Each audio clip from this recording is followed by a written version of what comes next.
ಒಂದು tourist place, ಅದು ಜಮ್ಮು ಕಾಶ್ಮೀರ ಅಂತ ಪ್ಲೇಸ್ ಅಲ್ಲಿ, ಒಂದು ಟೂರಿಸ್ಟ್ ಪ್ಲೇಸ್ ಅಲ್ಲಿ ಯಾಕೆ ಆರ್ಮಿನ ಪ್ಲೇಸ್ ಮಾಡಿಲ್ಲ? ಆರ್ಮಿ ಬಿಟ್ಬಿಡುಗರು ಅಟ್ಲೀಸ್ಟ್ ಒಂದು ಪ್ರೊಟೆಕ್ಷನ್ ಅವ್ರನ್ನಾದ್ರೂ ಇಟ್ಟಿರ್ತಾರಲ್ಲ, ಯಾಕೆ ಅವ್ರನ್ನ ಪ್ಲೇಸ್ ಮಾಡಿಲ್ಲ? ಇದರಿಂದ ಅನಲೈಸ್ ಮಾಡ್ತಾ ಹೋದ್ರೆ ತುಂಬಾ ತುಂಬಾ ತುಂಬಾ ಆಚೆ ಬರುತ್ತೆ. ಬಟ್ ಈಗ ನಡೆದಿರೋ ವಿಷಯಕ್ಕೆ ಮಾತ್ರ ಮಾತಾಡೋಣ. ಅಫಿಷಿಯಲ್ ಆಗಿ 27 ಜನ ಸತ್ತಿದ್ದಾರೆ ಅಂತ ಹೇಳ್ತಿದ್ದಾರೆ, ಬಟ್ ಅಟ್ಲಿ ಅನ್ಅಫಿಷಿಯಲ್ ಆಗಿ ಮೋರ್ ದೆನ್ 45 to 50 ತನಕ ಕೌಂಟ್ ಇದೆ ಅಂತ ಹೇಳ್ತಿದ್ದಾರೆ. ಅಂಡ್ ಬಾಲಿವುಡ್ ನ so called celebrities I think ಸತ್ತೋಗಿದಾರ ಇಲ್ಲ ಬದುಕಿದಾರ. ಇಫ್ ಇನ್ ಕೇಸ್ ಯಾರಾದ್ರೂ ಬದುಕಿದ್ರೆ ನನಗೆ ಗೊತ್ತಿಲ್ಲ, ಬಿಕಾಸ್ ಐ ಥಾಟ್ ಅವರೆಲ್ಲ ಸತ್ತೋಗಿದ್ದಾರೆ ಅಂತ ನಾನು ಅನ್ಕೊಂಡಿದ್ದೀನಿ. ಬದುಕಿದ್ರೆ ಯಾರಾದ್ರೂ ಕಮೆಂಟ್ ಅಲ್ಲಿ ತಿಳಿಸಿ ಓಕೆ ಬದುಕಿದಾರೆ ಅಂತ ತಿಳ್ಕೊಳ್ಳೋಣ. ಬಿಕಾಸ್ ಜಸ್ಟ್ ಸ್ವಲ್ಪ ದಿನ ಹಿಂದೆ, ತುಂಬಾ ದಿನ ಆಗಿಲ್ಲ, ಸ್ವಲ್ಪ ದಿನದ ಹಿಂದೆ ಗುರು ನಾವು ಒಪ್ಕೋಣ, ಹ್ಯುಮ್ಯಾನಿಟಿ ಅಂತ ಮಾತಾಡೋಣ. Okay humanity, okay mark this word humanity.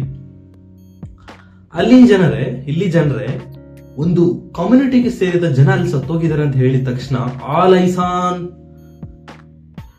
ನೆನಪಿದೆ ತಾನೆ ಫೋಟೋ, ಆಲ್ ಐಸಾನ್ ರಫಾ ಸಮಥಿಂಗ್ ಏನೋ ಅಂತ. ಬಟ್ ಇವಾಗ ನೀವು ಹುಟ್ಟಿ ಬೆಳೆದಿರೋ ದೇಶದಲ್ಲಿ, ನೀನ ಫಿಲಿಮ್ಸ್ ಓಡ್ತಿರೋ ದೇಶದಲ್ಲಿ ನೀನೊಂದು ಸೆಲೆಬ್ರಿಟಿ ಆಗಿದೆಯಾ ಅಂತ ಅದರ ರೀಸನ್ ಬಂದು ನಮ್ಮ ಭಾರತ. ಅದರಲ್ಲಿರೋ ಒಂದು ಪಾರ್ಟ್ ಅಲ್ಲಿ ಇಷ್ಟೆಲ್ಲ ಆಗಿದೆ ಅಂತ ಹೇಳಿದಾಗ ನಿಮ್ಗೆ ಏನ್ ಕಣ್ಣು ಮುಚ್ಚೋಗಿದ್ಯಾ ಇಲ್ಲ ಏನ್ ಸತ್ತೋಗಿದ್ಯಾ? ಅಂಡ್ ಇಲ್ಲಿ ತುಂಬಾ ಜನ ಲೈಕ್ ಡೋಂಟ್ ಏನೋ ಕಂಪೇರ್ ಮಾಡಿಬಿಡಿ, ಇದು ಕಮ್ಯುನಿಟಿ ಮಧ್ಯೆ ಇಲ್ಲ ಒಂದು ಹಿಂದೂ ಮಧ್ಯೆ ಇಲ್ಲೊಂದು ಮುಸ್ಲಿಂ ಮಧ್ಯೆ ಅಂತ ಹೇಳ್ತಿದ್ದೀರಲ್ಲ. ನಾನು ಯಾವ ಮುಸ್ಲಿಂ ಬಗ್ಗೆನೋ ಇಲ್ಲ ಯಾವ ಹಿಂದೂ ಬಗ್ಗೆನೂ ಮಾತಾಡ್ತಿಲ್ಲ. ಅಲ್ಲಿ ಸತ್ತೋಗಿರೋರು ತುಂಬಾ ಜನ ಬಂದು 99% ಬಂದು ಹಿಂದೂಸ್. ಅಂಡ್ ತುಂಬಾ ಜನ ನನ್ನ ಫ್ರೆಂಡ್ಸ್ ತುಂಬಾ ಜನ ಲೈಕ್ ಸ್ಟೋರೀಸ್ ಎಲ್ಲ ಹಾಕೊಂಡಿದ್ರು, ಈ ತರ ಯಾಕೆ ಅವ್ರ ಮಧ್ಯೆ ಇವ್ರ ಮಧ್ಯೆ ಬಂತ ಅಂದಿಡ್ತೀರಾ, ಅಲ್ಲಿ ಆಗಿರೋದು ಇಷ್ಟು, ನಮ್ಮೂರು ಜನ ಸತ್ತೋಗಿದ್ದಾರೆ, ನಮ್ಮೂರು ಸತ್ತೋಗಿದ್ದಾರೆ ಅಂತ ಫ್ಯಾಕ್ಟ್ ಮಾತಾಡ್ಕೊಳ್ಳೋಣ. ಜಸ್ಟ್ ಈ ವಿಡಿಯೋ ಒಂದ್ಸಲಿ ನೋಡಿ. भेलपुरी खाड़ी से मेरा पति साइड में था, एक इंसान है उसने उसको गोली मार दी यहाँ पे। उसने बोला कि शायद मुस्लिम नहीं है, उसने उसको गोली मार दी। नहीं आप टेंशन मत लो, अब बेटा आप यहाँ पे रहो, हम साथ में। ಏನ್ ಹೇಳಿದ್ರು ಗುರು? ಸಿ ನಾನ್ ಬಿಟ್ಬಿಡು, ನನ್ ಸೋಕಾಲ್ಡ್ ಚಾನಲ್ಸ್ ಬಿಟ್ಬಿಡು, ಇಲ್ಲ ಸೋಕಾಲ್ಡ್ ಇನ್ಫ್ಲೂಯೆನ್ಸರ್ಸ್ ಬಿಟ್ಬಿಡು ಗುರು. ಅಲ್ಲಿ ಸ್ವಂತ ಅವ್ರ ಗಂಡ ಸತ್ತೋಗಿರೋ ಅಮ್ಮ ಹೇಳ್ತಿದಾರೆ, ಇದನ್ನು ತಪ್ಪು ಅಂತೀರಾ ಹೇಳ್ತೀರಾ?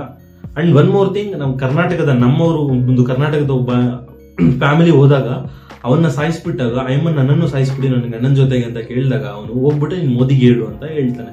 ಎಷ್ಟು ನಾನು ಮೋದಿ ಅವರಾಗ್ಲಿ ಇಲ್ಲಾಂದ್ರೆ ಅಮಿತ್ ಶಾ ಅವರಾಗ್ಲಿ ಈ ಸರ್ಜಿಕಲ್ ಸ್ಟ್ರೈಕ್ಸ್ ಏನ್ ಗುರು? ಸರ್ಜಿಕಲ್ ಸ್ಟ್ರೈಕ್ಸ್ ಅವ್ನ್ ಬರ್ತಾನೆ ನಮ್ಮವ್ರನ್ನ 100 ಜನ ಸಾಯಿಸ್ತಾನೆ, ನೀವ್ ಹೋಗ್ತೀರಾ ಅವನೊಬ್ಬನ್ನ ಸಾಯಿಸ್ತೀರಾ, ಬಿಟ್ಟು ಏನ್ ನಡೀತಿದೆ? ಅದು ಬಿಟ್ರೆ ಹೊಡೆದ್ರೆ ಒಂದೇ ಶಾರ್ಟ್ ಗುರು, ಇನ್ ಯಾವನು ಇಂಡಿಯಾ ಕಡೆ ತಿರುಗಿ ನೋಡಕ್ ಕೂಡ ಭಯಪಡ್ಬೇಕು. ಹಂಗ್ ಮಾಡಿದ್ರೆ ಮಾಡ್ಬೇಕು, ಇಲ್ಲಾಂದ್ರೆ ಈ ಸೋ ಕಾಲ್ಡ್ ಸರ್ಜಿಕಲ್ ಸ್ಟ್ರೈಕ್ಸ್ ಇವೆಲ್ಲ ವೇಸ್ಟ್ ಅಂತ ನನ್ ಕಡೆ ಅನ್ಸುತ್ತೆ. ಬಿಕಾಸ್ ಈ ವಿಷಯದ ಮೇಲೆ ವಿಡಿಯೋ ಮಾಡ್ಲೇಬಾರ್ದು ಅಂತ ಅನ್ಕೊಂಡಿದ್ದೆ, ಬಟ್ ಯಾಕೋ ಮನ್ಸು ಒಪ್ಲಿಲ್ಲ. ಎಲ್ರಿಗೂ ಗೊತ್ತಿರೋದೆ, ಆ ಮೃತರಾಗಿರೋ ಫ್ಯಾಮಿಲೀಸ್ ಅವ್ರಿಗೆ ದೇವ್ರು ಸ್ವಲ್ಪ ಧೈರ್ಯ ತುಂಬಲಿ ಅಂತ ಹೇಳ್ತಾ ವಿಡಿಯೋನೆಲ್ಲ ಮುಗಿಸೋಣ. Thank you so much.